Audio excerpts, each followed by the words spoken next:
മറ്റുള്ളവരെ കാണിക്കാൻ വേണ്ടി നമ്മളൊന്നും ചെയ്യാൻ പാടില്ല. മറ്റുള്ളവരെ പ്രശംസ കിട്ടാൻ വേണ്ടിയും നമ്മളൊന്നും ചെയ്യാൻ പാടില്ല. മത്തായിയുടെ സുവിശേഷം 6-ാം അധ്യായത്തിലാണ് യേശു ഇത് പറയുന്നത്. എന്നാൽ മത്തായിയുടെ സുവിശേഷം 5-ാം അധ്യായത്തിൽ യേശു പറയാണ്, നിങ്ങളുടെ പ്രകാശം മറ്റുള്ളവരെ മുൻപിൽ പ്രകാശിക്കട്ടെ. നിങ്ങൾ ചെയ്യുന്ന നന്മകൾ കണ്ടിട്ട് മറ്റുള്ളവർ തിരിച്ചറിയട്ടെ, നിങ്ങൾ സ്വർഗസ്ഥനായ പിതാവിന്റെ മക്കളാണെന്ന്. അങ്ങനെയാണെങ്കിൽ ഈ രണ്ട് വചനങ്ങളും തമ്മിൽ കുറച്ച് പ്രശ്നങ്ങളില്ല.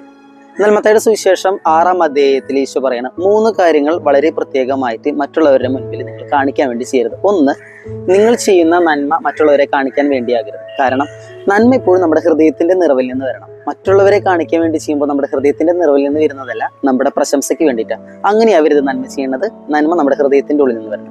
2, നമ്മൾ ഭിക്ഷാടനം കൊടുക്കുമ്പോൾ അത് മറ്റുള്ളവരെ കാണിക്കരുത്. അത് നമുക്ക് വേണ്ടിയല്ല, ഭിക്ഷാടനം സ്വീകരിക്കുന്ന വ്യക്തിയുടെ അഭിമാനം സംരക്ഷിക്കാൻ വേണ്ടിയിട്ടാണ്. ഒരാൾക്കും മറ്റൊരാളെ ആശ്രയിച്ച് ജീവിക്കുന്നതും ഭിക്ഷാടനം നടത്തുന്നതും ഇഷ്ടമല്ലല്ലോ. അപ്പൊ നമ്മൾ കൊടുക്കുന്ന ആ വ്യക്തിയുടെ അഭിമാനം സംരക്ഷിക്കാൻ വേണ്ടി മറ്റുള്ള ഒരാളെയും അറിയിക്കരുത്.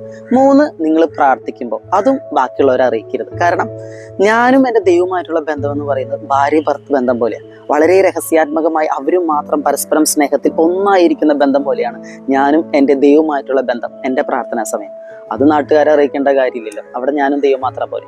അപ്പൊ ഈ 3 കാര്യങ്ങളിൽ ഈശോ പറയാണ്, നിങ്ങൾ നാട്ടുകാരെ ആരും അറിയിക്കേണ്ട, നിങ്ങൾ മാത്രം മതി. എന്നാൽ ബാക്കി എല്ലാ നന്മകളും നിങ്ങൾ മറ്റുള്ളവർ കാണുക തന്നെ ചെയ്യുക. അങ്ങനെ മറ്റുള്ളവരെല്ലാവരും അറിയട്ടെ നിങ്ങൾ സ്വർഗസ്ഥനായ പിതാവിന്റെ മക്കളാണെന്ന്.